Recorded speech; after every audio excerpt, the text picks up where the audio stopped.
Bonjour, je suis très heureuse de vous retrouver pour ce petit live le mardi matin. Alors, la thématique du jour, c'est fête de fin d'année, joie ou angoisse. Vous l'aurez remarqué, effectivement, on est au mois de décembre, Noël approche à grands pas, donc peut-être que le stress aussi. Ce que je constate, moi, c'est qu'en fait, il y a deux groupes de personnes, pour généraliser, qui envisagent ces fêtes de fin d'année ou cette période de manière radicalement différente. Il y a ceux qui sont fans de Noël, qui sont fans des lumières, du chocolat chaud, des marchés de Noël, de tout ce qui fait la magie, on va dire, de ces fêtes de fin d'année et de Noël. Et il y a à l'opposé un autre groupe de personnes pour qui c'est plus difficile en fait. La magie de Noël ne leur parle pas, ils voient peut-être plus des contraintes, des repas de famille à organiser, des choses qu'ils n'ont pas forcément envie de faire. Ils n'aiment pas les chants de Noël, ça les gave. Donc voilà, on voit quand même qu'il y a deux catégories de personnes. Ce que je remarque aussi, c'est que dépendamment de la catégorie dans laquelle vous êtes, il y a une espèce de frénésie quand même. Il y a une frénésie qui est là, qui est dans l'air. Je ne sais pas si vous le sentez, mais il y a quand même une tension qui est là chaque mois de décembre. Au bureau, par exemple, on a envie que les projets aboutissent. Il y a des gens qui nous poussent avec des délais en disant ah, il faut que ça finisse. C'est un peu comme si on avait procrastiné en fait toute l'année et puis que le 31 décembre, il y avait une fin, il y a une fin certaine, c'est une fin d'année, mais que voilà, il y avait une autre fin et puis que d'un seul coup, il fallait absolument faire aboutir un certain nombre de choses.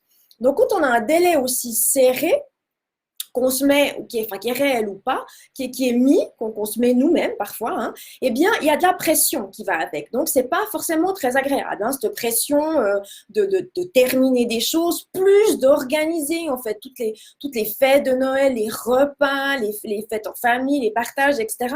Ça peut générer quelques tensions, ça c'est sûr. Donc, moi, j'avais envie de vous poser la question aujourd'hui, est-ce que vous savez dans quel groupe, enfin, est-ce que un des deux groupes, vous appartenez à un des deux groupes, est-ce que vous savez en fait dans quel état vous êtes? Et puis, est-ce que vous savez comment vous envisagez ces fêtes de fin d'année? Est-ce que vous vous êtes déjà simplement posé la question en fait? Personnellement, moi, je suis arrivée à Noël pendant des années sur les genoux, fatiguée, en manque d'énergie.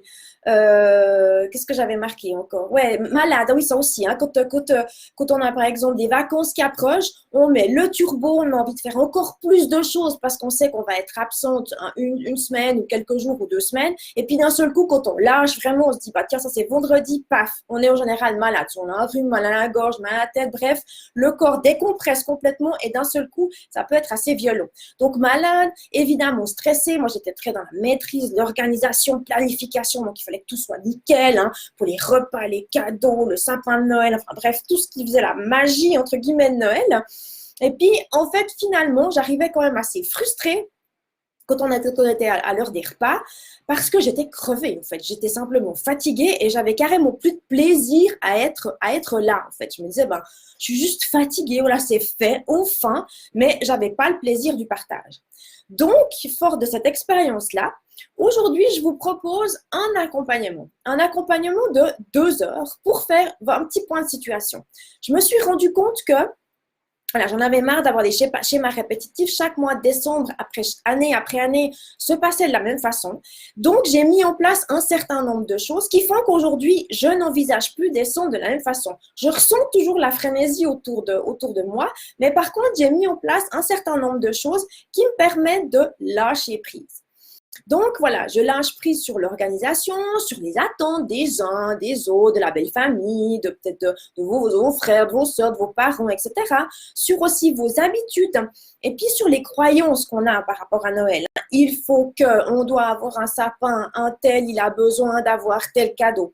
Donc je vous propose en fait un accompagnement, une bulle pour vous de 2 heures où vous pouvez faire un point de situation, de se dire pourquoi est-ce que c'est difficile pour vous. Évidemment, si vous faites partie du premier groupe, vous n'avez pas besoin de ça, mais c'était plutôt pour les gens qui font partie du deuxième groupe, pour qui c'est un petit peu plus lourdingue la fin de l'année. Et puis, voilà, de faire un point de situation sur qu'est-ce qui se passe pour vous, pourquoi est-ce que vous vivez cette période de la façon dont vous la vivez, qu'est-ce que vous aimeriez changer, comprendre les enjeux qui se jouent là derrière. Donc, si vous avez envie de passer d'un Noël un peu plus serein, de lâcher prise sur l'organisation, sur votre belle famille, sur votre conjoint, sur vos enfants, je vous encourage à prendre contact avec moi. L'adresse est gaëlle@amiparcours.ch. C'est vraiment 2 heures. En 2 heures, on a vraiment le temps de faire un point de situation sur ce qui est bloquant pour vous et de vous donner en fait des outils et de vous proposer une autre vision, un autre possible de comment vous pourriez vivre Noël. Alors voilà, moi chaque année, en fait, à partir de maintenant, j'ai décidé de faire un certain nombre de choses. La première chose que je fais, c'est je décélère. Alors, je ralentis, hein, c'est bien juste. Donc, on a l'impression en fait qu'on va être en vacances, donc on a besoin d'en faire plus. Et puis après, il y a encore finaliser des choses. Et puis après, il y a encore organiser des repas. Donc, finalement, on a l'impression que la liste de tâches augmente au fil du temps, alors qu'elle devrait diminuer plus on approche de Noël. On a parfois l'impression que c'est exactement le contraire. Donc, depuis quelques années, je décélère. Donc, ça veut dire que je fais des choix. Parce que ça veut dire qu'on a tellement de sollicitations à Noël entre les enfants qui ont des spectacles, les fenêtres de l'avant, des voisins, les événements de ci, de là, les apéros, les repas de fin d'année, qu'effectivement, on est sur-sollicité. Donc, moi, l'idée, c'est de me dire, OK, eh bien, je choisis. Je choisis en fonction de mon rythme et je choisis en fonction de mon énergie. Mais effectivement, je fais des choix. J'ai fait le choix de ne plus participer à tout ce qui m'était offert. Parce que si on regarde juste la nature un petit peu, hein, dont on est bien déconnecté, mais si on regarde la nature, elle commence à se décélérer. Et on a moins de lumière, hein. Elle commence à se mettre en veille un petit peu, elle commence à ralentir, elle commence à se préparer pour l'hiver. Nous, on fait exactement le contraire jusqu'à Noël en tout cas. Donc moi, j'ai décidé voilà, de décélérer. J'ai également décidé de m'accorder une demi-journée dans le mois de décembre. Alors, évidemment, je la planifie parce que sinon, ça passe et puis, évidemment, elle passe à la trappe. Donc, je le mets dans mon calendrier un matin, un après-midi, quand c'est OK pour, voilà, pour toute la famille, que j'ai organisé tout autour, je me prends une demi-journée pour moi. Bon, ça peut soit pour être, j'ai plein d'énergie, donc soit pour aller faire les cadeaux de Noël, les magasins, les boutiques, j'en sais rien, ou alors simplement pour me dire, j'ai envie de faire une grosse sieste, j'ai envie de prendre un bain et du coup, c'est ce que je fais. J'ai également pris l'habitude de faire un bilan de l'année écoulée. Alors ça, je vous parlerai un tout petit peu dans ma dernière vidéo de l'année de la semaine prochaine. Pourquoi c'est important en fait de faire un bilan. Ça clôture vraiment bien l'année et ça permet de préparer l'année qui vient. Et effectivement, une fois que j'ai fait ça, c'est poser des intentions pour la nouvelle année. Là encore, j'en parlerai un petit peu plus en détail dans ma vidéo de la semaine prochaine. Je voulais juste terminer par des ressources anti-stress qui, moi, me font du bien, en fait. Alors, je ne sais pas si vous en avez, donc je serais aussi intéressée que vous partagiez ça, mais voilà, qu'est-ce que je fais quand vraiment le stress monte et puis que j'ai besoin de poser un peu les choses? Moi, je pratique le yoga depuis des années, yoga, méditation. Ça me permet vraiment de poser. Ça monte, ça monte, ça monte, ça monte. Puis à un moment donné, je me dis, oh, mon niveau d'énergie, il est plus là. Je suis vraiment dans le je dois faire, il faut que. Je suis dans la spirale du faire, faire, faire. Et puis du coup, je me dis, j'arriverai pas à la fin de la journée. Donc, je me pose un moment, 5 minutes, 10 minutes, 15 minutes, 20 minutes. Ouais, max 20 minutes, peu importe. Le temps que j'ai à disposition. Et je fais redescendre. Je fais redescendre les énergies négatives. Je les sors, en fait, toute cette tension, toute cette agitation, cet énervement, pour qu'il y ait la place pour une nouvelle énergie qui puisse venir. Donc, voilà, méditation, posture de yoga, respiration. Ça peut être juste cohérence cardiaque, par exemple. Mais voilà, 5 minutes où je fais baisser la pression. Ce qui me fait du bien aussi, c'est écouter de la musique. Alors moi, j'ai différentes playlists. J'ai une playlist qui booste quand j'ai besoin effectivement d'y aller un peu. Allez, je me mets le truc à fond. Et puis, de temps en temps, j'ai effectivement besoin d'être plus un peu zen, d'être plus tranquille. Donc, j'ai une playlist qui est plus très douce, en soit avec des sons de la nature ou vraiment des choses qui calment, qui détendent. Une autre chose qui me fait énormément de bien, en ce qui me concerne, c'est juste prendre un bain. M'accorder 15-20 minutes, prendre un bain. Alors moi, je mets quelques petites huiles essentielles, mais vous avez plein de produits à disposition qui vous aident à vous relaxer, à vous détendre. Et voilà, 15-20 minutes, pour moi, ça me détend mon estomac, ça me permet de me poser, mes muscles sont complètement détendus, je me sens vraiment, vraiment bien. Après, évidemment, ce qui est aussi intéressant, c'est de dormir. Donc, c'est peut-être d'avoir des rituels entre le jour et la nuit. Moi, je sais que j'ai mis en place certains rituels qui me permettent effectivement d'envisager une bonne nuit de sommeil qui est réparatrice. Parce que des fois, on a tendance à faire. On se couche Et qu'est-ce qui se passe? Évidemment, le mental prend le relais. Lui, il est complètement au taquet encore. Il a pas eu la phase de transition. On lui a dit, OK, maintenant c'est bon, je vais aller dormir. Donc lui, il planifie, il repasse en revue la journée qui s'est passée, il planifie ce qui va se passer, voilà, bah, ces prochains jours ou ces prochaines semaines. Et c'est des fois compliqué. Donc, d'avoir des petits rituels d'endormissement comme ça permet de passer de manière sereine de la partie jour à la partie nuit. Par rapport à ce qui me fait du bien aussi, moi j'ai marqué bouger, danser, courir, marcher, c'est être en mouvement en fait.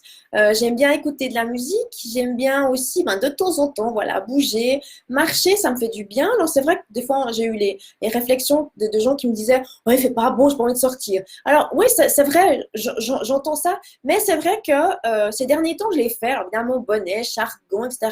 On s'habille bien et je suis sortie. Je suis sortie une demi-heure, vraiment marcher, être en mouvement, juste respirer. Vraiment, de nouveau, c'est être dans l'instant présent et ça m'a fait énormément de bien. Hein. Le corps, une fois qu'il est en mouvement, il se passe d'autres choses.